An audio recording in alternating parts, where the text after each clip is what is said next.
Welcome to the CNBC Africa Special with me, Charles Gitonga.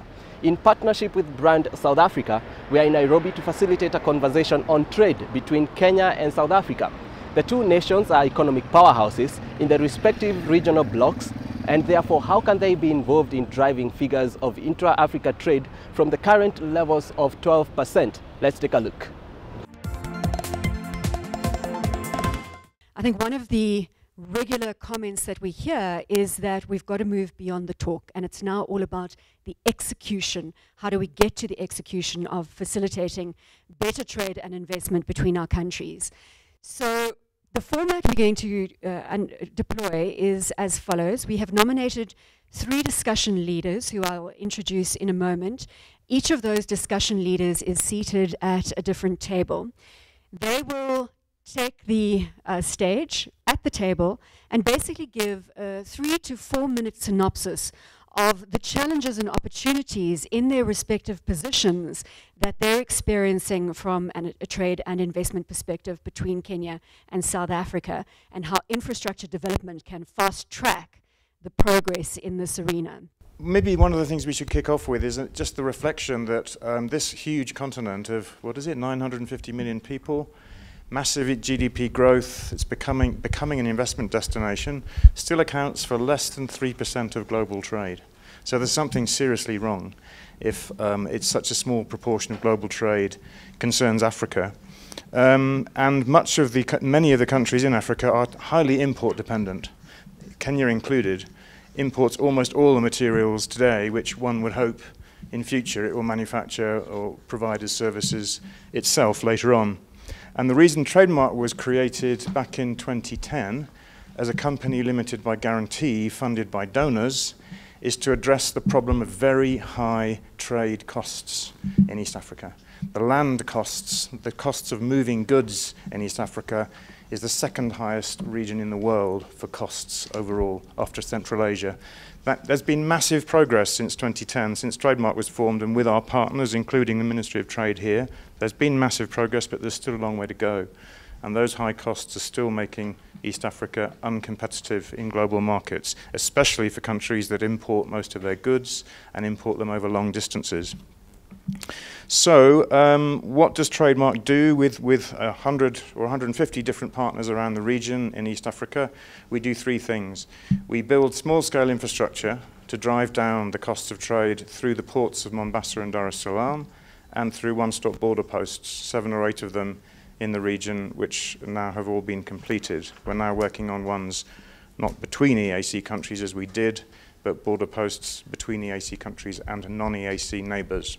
I can talk more about that later. Can I just get you to break down for me, what do you mean by small-scale infrastructure? Okay, so in Port of Mombasa, we do stuff that should have been done a generation ago, but for which there was a lack of funding. Simple stuff. Clearing yards, widening gates, building link roads to avoid the city of Mombasa and congestion, refurbishing jetties, and working with the World Bank and others, EIB, to generate big financing of new berths and new terminals. Okay, so that's the sort of stuff we do in Mombasa.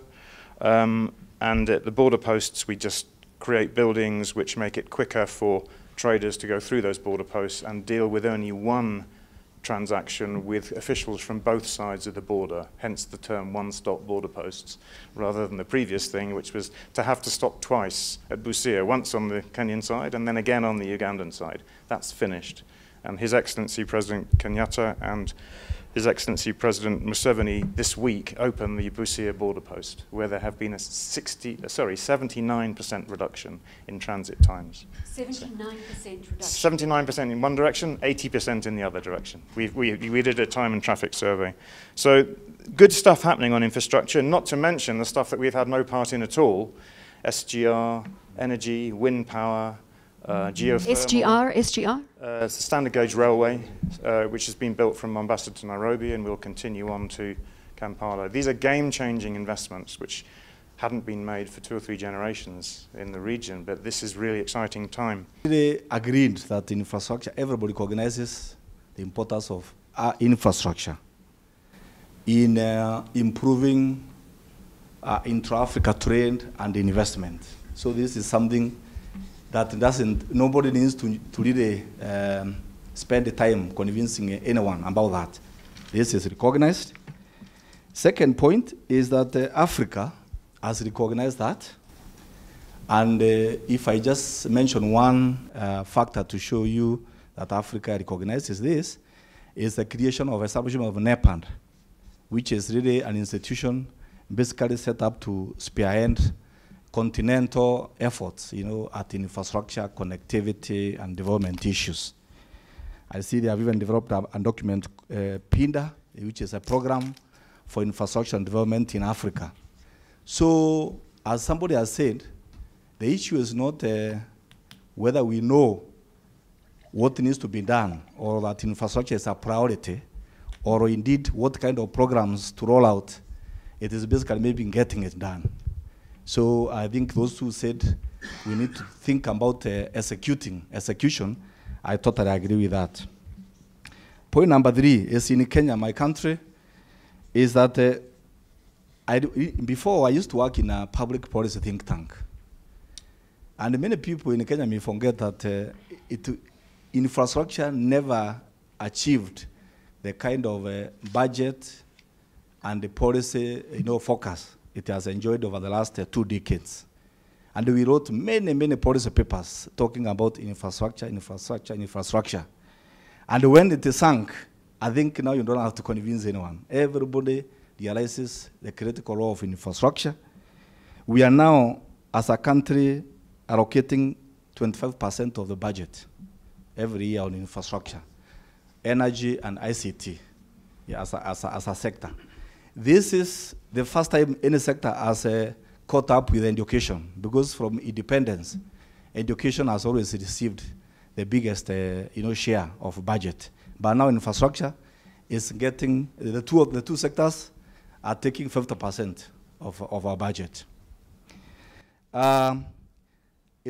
There are also results to show why we are focusing on this.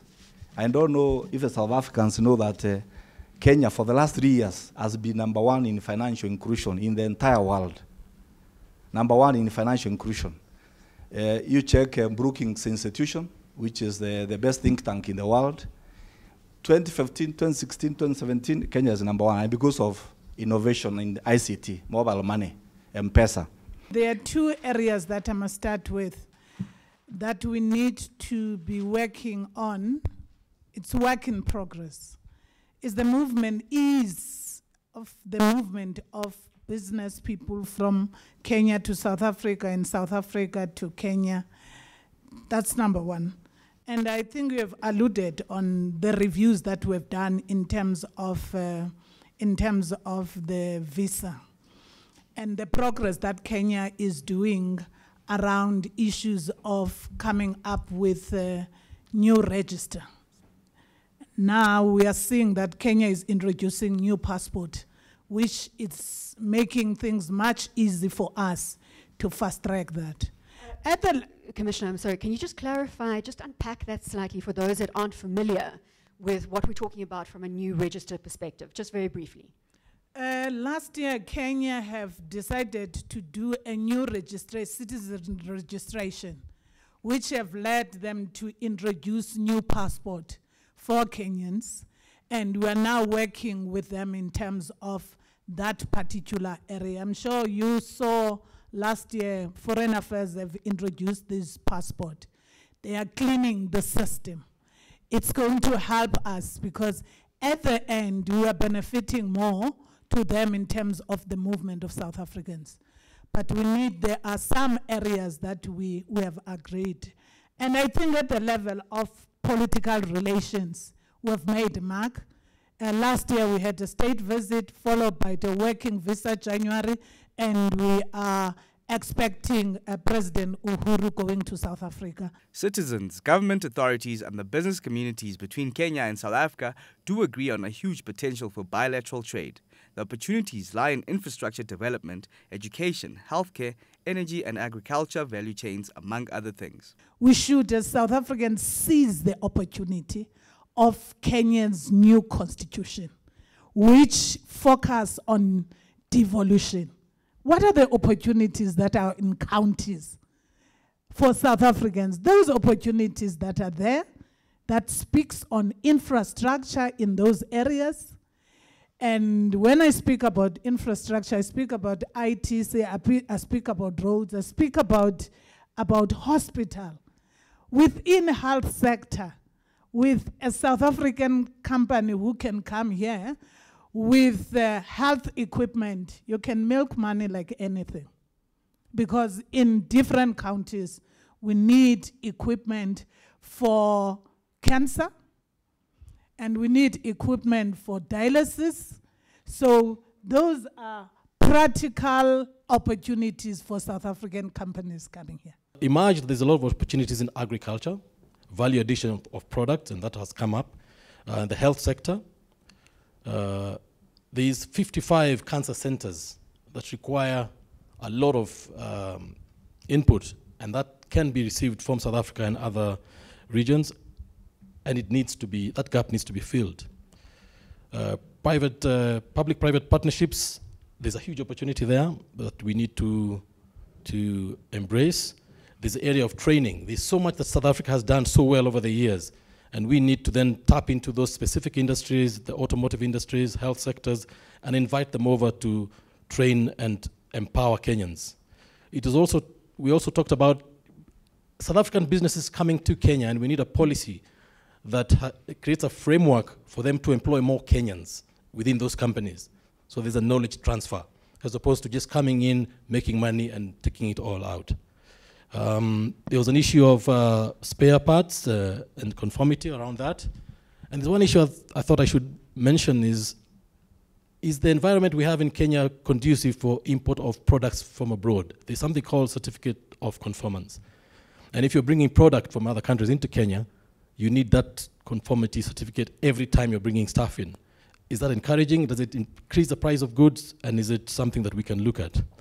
But the biggest mind opener for me was the numbers, and I love numbers. There's 32 public universities, 15 private. 95% of the students live outside the campus. So it was brought out that there's an opportunity for hostels to be built in and around the campuses. One specific campus, Dr. Kello's farm, has 600 acres lying idle. So there's an opportunity for both Kenyans and South African solutions to be invested into these institutions. And on the same note, there's facilities within the campuses, like cafeterias and other products and services that are needed. And they seem to have done a lot of in that area, and Kenyans can learn from that and attract investment. With the opportunities for collaboration laid bare, next we discuss the challenges and solutions to improving bilateral trade between Kenya and South Africa.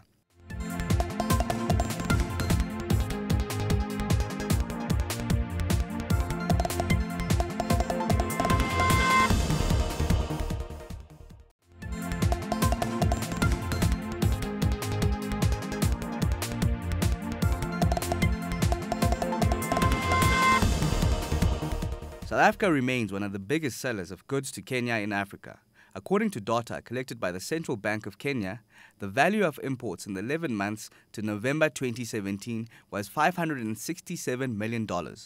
On the other hand, Kenya exports to South Africa stood at $34 million as of 2013. So what are the barriers to Kenya exports to South Africa? There's a very huge challenge when it comes to transport network, which brings a high cost of doing business. And this one is a key challenge because it discourages investors, because what the major key the investor is looking at is the ease of doing business. So I think the Kenya is doing well in terms of this, because we have seen the roads are being constructed, and then this one we are looking into improving the way you're doing business. Then we also talked about the challenges, the process of acquiring of visas. We find that there's bottlenecks when it comes to getting visa to South Africa. And this one discourage the people doing business between Kenya and South Africa, because we find that you have to go through a lot of process, you have to take the a high number of days to even get a visa to South Africa. So some of us even go through Egypt instead of going to South Africa. That one is a hindrance to trade and investment. So from there we have suggested that there's need for a one-stop shop that can facilitate the business process. And this one, we have institutions like Can Invest, which is working hand in hand with the government so that they can facilitate this and fast-track this when it comes to business people and investment.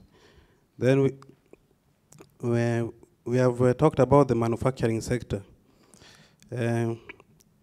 This is a key area where we need partners with the companies in South Africa so that we can work together and grow this industry, because this is a huge sector, and being that it is the key focus for the government, we need to work to get companies from South Africa who are much into manufacturing so that we can work together. There's not a lack of information. It seems like, as in South Africa also, High Commissioner, we've got massive systems that captures all kinds of data, opportunities and so forth, but how do you funnel and manage that data? To our colleague from the presidency here, how do you work that data to make it, number one, accessible, to make people aware that it is there, and then for the private sector, civil society, universities, private individuals, to turn that into actual opportunities. So information, and I think then the information flow and sharing between the countries are very critical. There is need for Kenya and South Africa to sit together, and more so in infrastructure development projects, where they can agree on how to go forward in terms of giving each other's opportunity. And beside that, there is also need for us to bring the private sector together, because the element of joint venture has come in strongly, whereby the South African can have joint venture with Kenya, and Kenyans can have joint venture with South Africa. And I think that is a healthy approach in terms of investing in each other's territory. However, we have also seen the need of the market, South Africa market, opening up, especially in the retail sector, for Kenya to come in, products to come into South African market, and that may be a need for some kind of discussion on the way forward.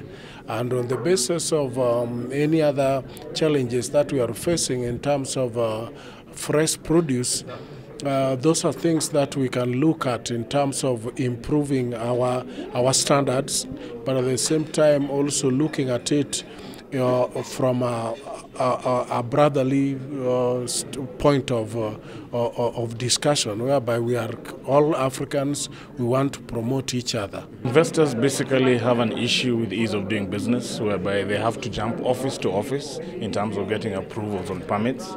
Now we are easing the process. We have even come up with a desk at the Kenya Investment Authority offices in Upper Hill, whereby it's a one-stop shop, so that any industry in which you want to invest, you'll get all the information from one desk, and from there they can easily be able to get their permits without being taken around in circles to too many ministries around Nairobi. Apart from the technical challenges, difference in culture between Kenya and South Africa also proves to be a hindrance to trade and investments. The cultural fit has not happened. And if you look at East African breweries, and you look at the example of South African breweries, when SAB decided they were coming into Kenya, they were unable to compete with East African breweries. And simply, a lot of that had to do with culture. How are we perceived as business people coming from South Africa? It's very fundamental. It speaks to the cultural understanding. I'm now close to 4 years in Kenya. There are these notions that we need to correct ourselves and humble ourselves when you are in another space. If you want to come to Kenya and do business, don't come here and think that you know everything. Otherwise, you won't get the deal. We need to blend the cultures, and then you have to understand we have to understand the South African culture, and South Africa also have to understand the Kenyan culture. Because when there is culture indifference, that impact negatively to trade because we cannot understand each other very well. Second issue was the perceptions of each other, the perceptions that both countries have of each other, which means there's a fear of unknown when it comes to trading cross-border. I understand the solution for this was that there's a joint impact study that needs to be done on the free trading areas so we can manage these fears of the unknown in terms of loss of market and etc. So Mr. Ikera here, who's our MD from Can Invest, was giving us an example of how many inter-country meetings that they go for and forums, but then you'll find these countries that just sit and do not speak the entire time. We're not here to ask for anything, we're not here to say anything, so later on, as they come to figure that out, there's people kind of who are afraid of loss of market. We don't know what will happen once, we begin the engagement. 3, we have also come to find out that the problem now with us Kenyans is passing on of information and the lack of understanding how government and devolved systems work. So access to information is a problem. Not that the information is not there, it's available, and the products are also available, but there's just no way of us, we've come to find out at the table here, between some 2 or 3 state agencies that are seated here, that their notes are also not on the same page, which is kind of concerning. So with that, we've decided since the products are available, there's no method also of consolidating the small-scale farmers or producers within the counties. And since we're already in a devolved function, we might as well figure out how to make that work within the county level. So can I just add to that? Because I think it's a key issue that came up in the West African, South African discussions the day before yesterday as well. It's about a data repository. And we need to leverage what David was speaking about earlier from an E perspective across everything. Once we have data share, especially where small holder farmers are concerned, etc., then we're eliminating barriers to trade, and we can do that leapfrogging that was also spoken about from an M-Pesa perspective and financial inclusion perspective. All right, thank you. Okay, so with that for us again was more stakeholder engagement in the level of having conversations with governments, both national, sub-county, and the producers. And then once those conversations have been had, then we can now engage the Ministry of Foreign Affairs to open up trade barriers through negotiations, and then have other bodies monitor how this trade will also be done. The big elephant in the room was perception. And perception, in my view, is always because of lack of data or lack of understanding of what these two countries or the potential of those two countries hold. It leaves a lot of room for guesswork to the extent if we are not very sure what it is that Kenya can offer for South Africa or what is it that South Africa can offer for Kenyans. If you remember, for example, in the conversation, South Africa is ready to import our potatoes. And as part of the President's Big Four, actually potatoes is one of the value chains that the agenda is looking at in terms of us being self-sufficient, in terms of food security, but also being able to export. So South Africa is already offering a free market for this. And so for me, in my view, it's simply now how do we understand in terms of data what volumes can we export to South Africa, but also what incentives are required, in our case, for example, to improve our cold storage, issues of value chain, but also how do we ensure that our farmers, especially our small-scale farmers, actually benefit from this transaction between these two countries. South Africa's recent political engagements in Kenya are expected to change the landscape of trade by fast-tracking implementation of bilateral agreements. Political relations open up everything. Immediately, our own people, both sides, will see that politicians at the level of the high-level presidents, they are moving, they are driving these relations forward. Everything will. Let me tell you why. South Africa in the SADC is a hub. Kenya here, on various areas, not only on bilateral, even on multilateral. We are like-minded countries. When it comes to multilateral issues, Kenya and South Africa are clear on the reforms of the Security Council. We are clear on a number of things that needs to be done at a multilateral level. But at a bilateral level, I really think that Kenya's role with South Africa in countries, peacemaking processes in countries like South Sudan, Burundi, is very key. So don't underestimate the role that is played by Kenya in this region. And if we can have this relationship between our principal at that particular level, it will ease areas of peace, areas of business, and have this community as one community in the continent. The challenges facing trade in Africa, and more specifically between Kenya and South Africa, appear to be well understood, and the solutions coming out of this forum, if well implemented, will definitely have an impact on the levels of intra-Africa trade that we see today. Thank you for watching. My name is Charles Gitonga.